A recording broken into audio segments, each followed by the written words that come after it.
warahmatullahi wabarakatuh. Assalamualaikum warahmatullahi wabarakatuh. Saya hamba Allah dari Banjar, Jawa Barat. Buya, harta saya tidak cukup untuk bayar hutang kepada orang. Namun dari dulu mulai awal usaha, saya punya keyakinan berbagi rezeki kepada anak yatim, fakir dan ponpes yang saya sering dulu datangin.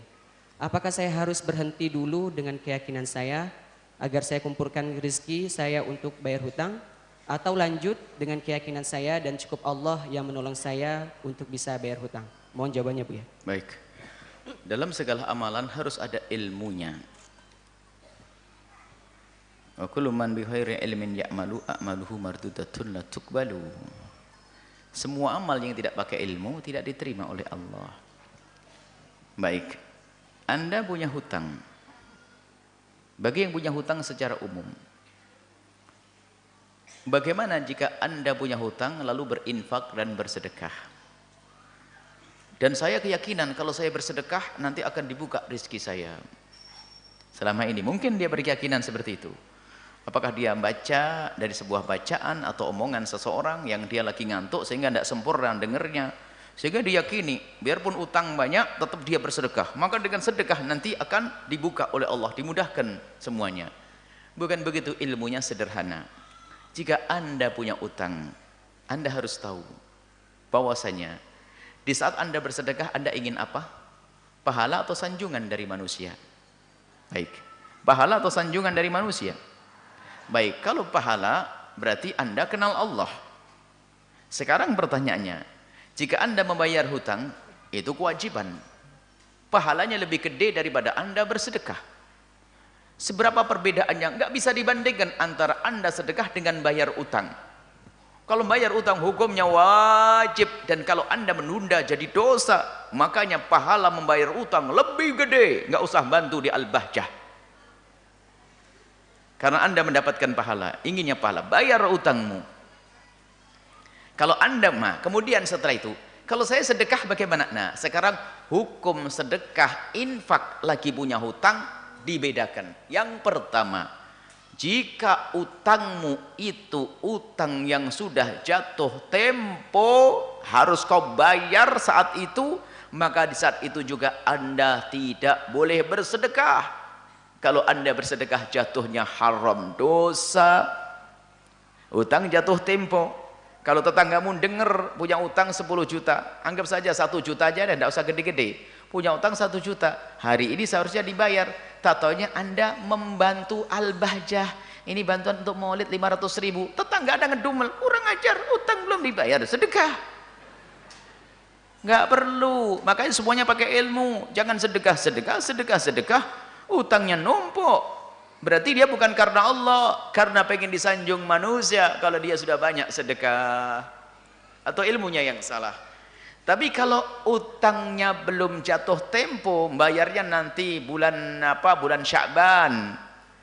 Dan Anda punya gambaran untuk membayarnya. Karena bayarnya bulan Sya'ban, maka hari ini Anda nyantai. Anda masih bisa bersedekah karena belum jatuh tempo. Kalau belum jatuh tempo, boleh Anda bersedekah. Sudahlah wahai hamba Allah, takutlah kepada Allah, amallah, berbuatlah karena Allah, bukan pengen disanjung. Apalagi yang nyanjung manusia. Yang nyanjung adalah Allah. Yang nyanjung teman, wah hebat dermawan. Nggak tahu, utangnya gunung. Ya enggak begitu, tolong ya, kita perlu kenal Allah. Kalau ada seruan-seruan seperti itu, ya tidak perlu dengar karena salah seruan itu. Anda menyakiti orang yang Anda pinjamin uangnya. Oh, utang belum dibayar kok. Kecuali, baru boleh Anda. Yang ketiga, boleh Anda bersedekah atau infak sementara Anda punya utang yang jatuh tempo. Boleh, dengan catatan Anda minta izin kepada orang yang minjemin uang kepada Anda. Pak, saya kan punya utang 10 juta, harus saya bayar sekarang. Oh iya, gimana? Cuman kira-kira saya punya duit 5 juta. Apakah boleh kasih tempo lagi? Saya mau sedekah ke pondok. Oh, kalau dia ngomong boleh, boleh. Berarti diizini oleh dia. Kalau dia tidak mengizinkan, bayarkan utang, itu lebih gede pahalanya. Cuman Anda jangan tergiur dengan kalimat segede apapun utangmu sedekahlah, nanti Allah akan buka rezekimu. Rezeki apa yang akan dibuka? Dosa yang kau buka. Utang belum beres, utang jatuh tempo, kau bersedekah, bermasalah, semua ada ilmunya. Kalau Anda pasti nggak paham, Anda saja yang minjemin duit sama orang, suruh mikir. Anda pinjam duit sama seseorang, makanya hukum itu ada sangkutannya dengan sesuatu yang difahami oleh akal kadang. Contoh begini, Anda minjemin duit sama orang 10 juta. 10 juta. Kemudian hari ini sudah jatuh tempo. Hari ini sudah jatuh tempo. Dan Anda ingat, waktu bayar ini insya Allah. Tatanya datang ke rumah Anda, nggak ngomong utang dan sebagainya. Tatanya dengar kabarnya, ada berita, Masya Allah, Pak ini telah nyumbang 5 juta ke pondok. Apa coba Anda dengar? Nyumbang apaan nih? Utang dengan saya nggak dibayar, nyumbang. Pasti marah Anda. Suruh bayangin begitu. Jangan enak belah sudah bayar, nyumbang, infak. Katanya nanti utangmu akan dibayar. Siapa yang bayar? Kemudian kebaikan orang kafir pun akan diberi imbalan oleh Allah. Kalau Anda berbuat baik dengan cara yang salah kayak tadi misalnya Anda punya utang, utangnya sudah jatuh tempo, tapi Anda lebih banyak sedekah, akan dibalas oleh Allah di dunia, tapi tidak ada balasan di akhirat. Karena orang kafir pun jika berbuat baik, Allah yang Maha Kasih akan dibalas. Anda pun kalau bersedekah dan infak dengan cara yang salah, Allah juga akan balas. Cuman balasannya hanya urusan dunia. Mungkin benar gara-gara Anda sedekah, infak dan sebagainya tadi, padahal utangmu banyak, sehingga engkau dikenal oleh orang, dianggap sebagai orang dermawan, lalu buat ikatan kerja, lalu Anda berhasil. Tapi Anda ketahuilah, ini adalah bisikan setan, bukan cara yang benar, bukan suatu yang terhormat. Karena apa? Anda menjalin dengan cara yang salah.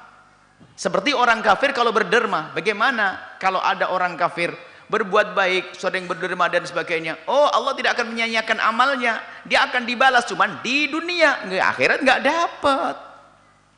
Masa Anda hanya pengen di dunia saja, pengen sukses dunia? Enggak dong, kita pengen sukses di akhirat juga. Dunia sukses, akhirat sukses. Baik, ini saja. Semoga semuanya waspada. Termasuk belum bayar zakat, sedekah.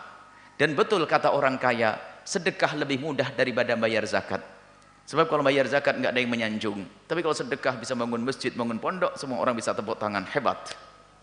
Tapi kalau sedekah zakat biasa. Padahal pahalanya zakat lebih gede daripada pahala sedekah. Tapi begitulah setan menjerumuskan orang, lebih senang dengan sunnah daripada yang wajib. Allah a'lam bishawab.